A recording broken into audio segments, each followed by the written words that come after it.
साल 2019, 20, 2021 और अब 2022। इन सालों में अगर कुछ बदला है तो वो है इंसानों के जीने का तरीका। क्योंकि जिस तरह बीते कई सालों से कोरोना ने तबाही मचाई थी, मानो कि जैसे साक्षात भगवान इंसानों को उनके कर्मों की सजा देने पर धरती पर आ गए हैं। वैसे ये कोई नया वायरस नहीं था जिसने इंसानों को डरने पर मजबूर कर दिया। एड्स, कैंसर, पोलियो जैसी बीमारियों ने भारत को अंदर तक हिला कर रख दिया था, लेकिन भारत की उचित रणनीति ने भारत को इस प्रकोप से बाहर निकाल लिया। लेकिन भारत में एक ऐसी बीमारी अभी भी है जिसके आंकड़े चौंकाने वाले हैं, और वो है एनीमिया। आपको बता दें कि हरियाणा के मुख्यमंत्री कार्यालय ने 23 अक्टूबर 2020 को एक ट्वीट किया था। इसका विषय था एनीमिया मुक्त भारत कार्यक्रम।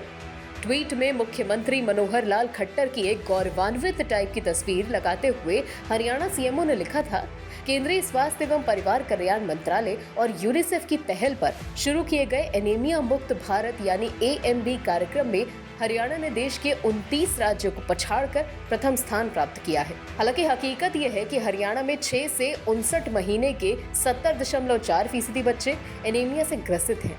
वहीं 15 से 49 साल की 60.4% महिलाएं और 18.9% पुरुष इस कंडीशन से पीड़ित हैं। केंद्रीय स्वास्थ्य मंत्रालय के 5वें राष्ट्रीय परिवार स्वास्थ्य सर्वे यानी कि NFHS 5 के जरिए ये आंकड़े सामने आए हैं। हालांकि ये स्थिति सिर्फ हरियाणा राज्य की नहीं है। रिपोर्ट्स के मुताबिक देश में सभी उम्र वाले लोगों में एनीमिया के मामले बढ़े हैं, फिर चाहे नवजात हो, चाहे छोटे बच्चे हो, युवा हो, पुरुष हो या फिर महिलाएं हो। क्या कहती है रिपोर्ट? साल 2019 से 21 के बीच कराए गए सर्वे के मुताबिक भारत में 6 से 59 महीने के 67.1% बच्चे एनीमिया से ग्रसित हैं। इससे पहले साल 2015-16 में कराए गए चौथे NFS सर्वे में ये आंकड़ा 58.6% था। इस तरह करीब 9% बच्चों में एनीमिया के मामले बढ़ गए हैं। ये समस्या सिर्फ बच्चों तक सीमित नहीं है। 15 से 49 उम्र की 57% महिलाएं और 25% पुरुष एनीमिया से ग्रसित हैं। वहीं 15 से 19 उम्र की 59.1% महिलाएं और 31.1% पुरुषों में ये समस्या व्याप्त है। ये सभी आंकड़े पिछले सर्वे यानी कि NFHS 4 की तुलना में अधिक हैं। मानव के शरीर में खून का एक बहुत जरूरी अंश हीमोग्लोबिन होता है। जब खून में हीमोग्लोबिन की मात्रा उपयुक्त मात्रा से कम हो जाती है तो उसे एनीमिया या खून की कमी कहते हैं। पुरुषों में हीमोग्लोबिन की मात्रा 12 से 16% और महिलाओं में 11 से 14% के बीच होनी चाहिए।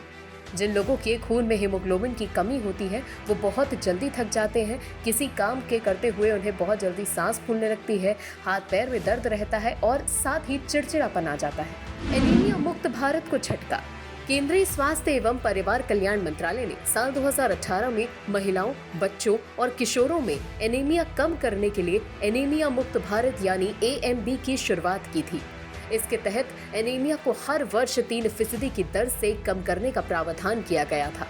प्रधानमंत्री नरेंद्र मोदी ने 11 सितंबर 2018 को कहा था, एनीमिया हर वर्ष सिर्फ 1% की दर से घट रही है।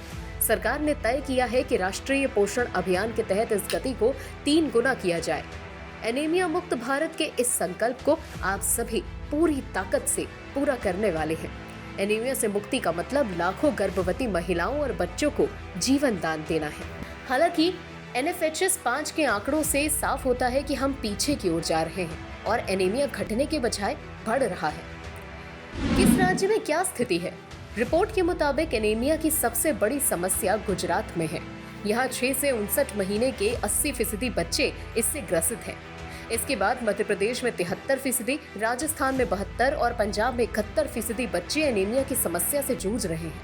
वहीं केंद्र शासित प्रदेशों को देखा जाए तो लद्दाख में इस श्रेणी में यानी कि 6 से 59 महीने की श्रेणी में सबसे ज्यादा 94% बच्चे एनीमिया से पीड़ित हैं।